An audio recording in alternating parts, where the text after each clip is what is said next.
started, right? Yeah. So you've got your band. That's one of the things we didn't talk about before we got to the show, was how long you'd had your band before the Reese Theater happened. Well, the personnel has changed over the years. Right. My first band was Martha and the Mood Swingers. Mood Swingers. Yeah, and that started back in the mid-90s. 96 is when we first started. Yeah. I was just a child. Yeah. But what was the mood back then? Was it happy or melancholy? What was it? Oh, no, it was upbeat swing music. Okay. We were a dance band. We did the whole dance circuit. It was super fun. So Martha's mood was high energy. Oh, yeah, it was very high energy. Okay. And that band really worked a lot. After 9/11, everything just kind of fell off, and the mood got more somber. And I loved doing jazz, and I had been in an old-time band at that time too, and I was playing upright bass, and I was backing up some singer-songwriters like Bruce Pioff. Oh, wow. And so really that's where I got my first touring experience. Well, that had to be, but that's a rich experience, right? Oh, yeah. Because it's like you step back into an education mode. Mm-hmm. You know, when you're touring with someone like that, you're learning all the time. You're performing, but also you're absorbing that energy of what's working and what's not, right? Oh, yeah, I loved that, just singing back up and playing bass. That was super fun. Oh, great. So then I started an Americana band with some recent grads of School of the Arts, and being young recent grads of School of the Arts, they all scattered. Right, of course. And so I've brought in a lot of local people, but for the past decade, I've had pretty much the core of what I've got now. I tried to have half my band be women. And two of them were members of the Dan River Girls, a young sister trio from Winston-Salem, and they graduated and went away to college. So now it's just Sarah Howell Miller and me are the only women in the band. Russell Kelly on guitar. Deshaun Hickman is kind of a new addition. He's been with us a couple years now. He plays the pedal steel. Rex McGee, I'm always honored to have Rex in the band, and he usually plays fiddle with us, but as you know, he can play the banjo even better. It's incredible. Pat Lawrence on the upright bass. Sarah plays keys and cajon, any kind of rhythm. All right, so for the modest Martha Bassett, who's on stage, and you have this musical diversity around you, right? And when things like that happen, those moments that are so magical and the audience is up, I mean, they're just so into it. Describe for us what that's like for you in those moments. Oh, the feeling of community that I've gotten from this show, and I really feel that intensely when great musical moments are happening. I mean, this whole thing is so much bigger than me. It really is the intentional forming of an extended family of musicians. I've met so many people through this show. I mean, the first season I was inviting my friends because that's who I knew. And it's just been an ever increasing beautiful family, and we really try as artists to show the best hospitality that we can to the artists that come in, because we know what it's like to go someplace and not have a comfortable place to hang out or good food to eat, or I don't know, we just try and keep everybody really comfortable. And what does that mean? When you're talking about traveling musicians and people are on stage with you, what does that mean? What is the Martha Bassett Show hospitality package? We provide a merch person to sell their merch, and we don't charge them for it. They get all the money. Everybody on our team is a nice person. And we treat them like they're our friends, and they become our friends. That's nice. We Did you ever have some that weren't? Some of the mean ones. Did you ever have a mean one sneak in and you're like, Pat, take care of that? Not really, but I will say Right. that the people who are less open-hearted, they don't fit in and they don't last They very long. gravitate I've never, away. right. Right. I've never fired anybody. Right.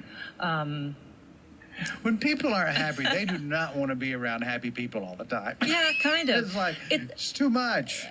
Imagine also if you are a person in the band who is maybe a perfectionist, and a show like ours, we have one day. We just practice that day. The artists come in during the afternoon and we practice.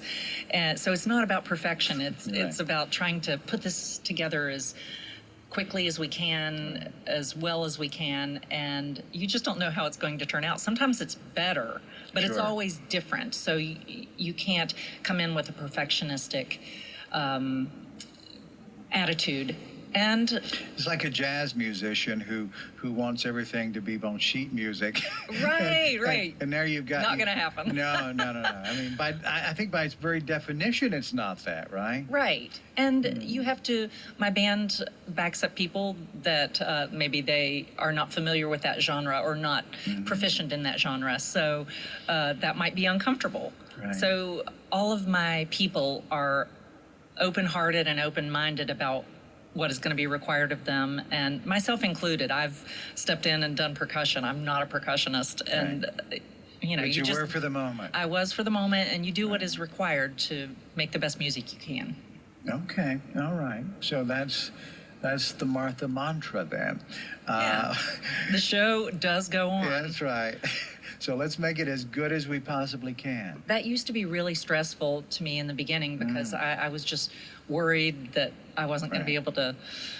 I don't know. I don't worry anymore. Yeah. I know that something good is going to happen. Have you had a few flubs that you're like, Oh yeah, absolutely. But it's a 2-hour show and it's going to be edited down to an hour. So not everything that happens on the stage is going to go on the radio, Right. and it's okay. of course, of So course. you just know, we all make mistakes, and I make a mistake in every show.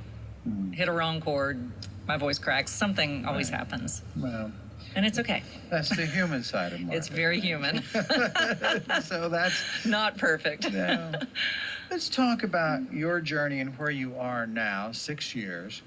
And then, aptly so, your show, the Martha Bassett Show, is at the Reeves Theater. So the Reeves Theater, of course, was an old movie theater.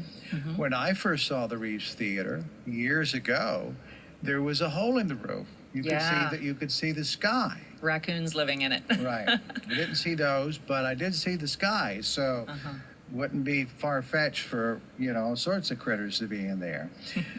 But for you, having a life of music before, very diverse, and now you're in a venue that had a life before, has been saved, preserved for Yes. the future.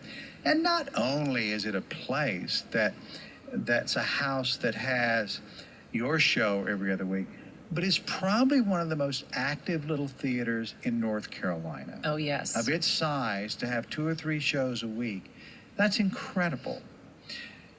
So talk about that being your home and why that's special to you. That entire scenario, why is that important for you to be there? That's a good question, and I've had to answer that question quite a bit because I live in Winston-Salem, and people were like, well, why are you doing this in Elkin? And it is because the Reeves Theater is so special. There's not a week that goes by that someone doesn't come up to me and say, oh, the Reeves Theater, I haven't been there yet. I hear it's open again. That's where my grandparents met, or that's where I had my first date, or, in its previous life, it was such a special part of the community. It was the only movie theater for miles around, and it was in the center of town. So when it fell into disrepair, it just felt like the heart of Elkin. I think it was sucked out of it. Right. And for years, different groups of people had been trying to bring it back. Right. And it's an expensive thing to do. Of course. It's a big building. So when Debbie and Chris and Eric DeLager bought the building and started renovating it, so many of the people who worked on the crew, the construction crew, were local musicians. And that makes it special too. Sure. I feel very lucky that I was invited into this. I'm not from Elkin. I don't have history with Elkin. And that community has just welcomed us in like we're part of their family. And they've helped us in so many ways. I can't imagine. So we're not in a business situation like we're renting a space. Right. We are partners with the Reeves, and their staff takes care of us, and we have integrated some of their people into our staff, so it's really been very free-flowing in that way. I can't imagine that if I had just gone out looking to rent a space to have Of course. this show, that it would be the same. Not to mention how beautiful and good sounding the space is. They really lovingly put a lot of time into the acoustics, and it is stunningly beautiful. It's a really unique place. Eric DeLager is an artist with concrete, Sure. and the roundness of all the surfaces. Let me ask you this. I was talking to my friend, the newspaper guy, Ken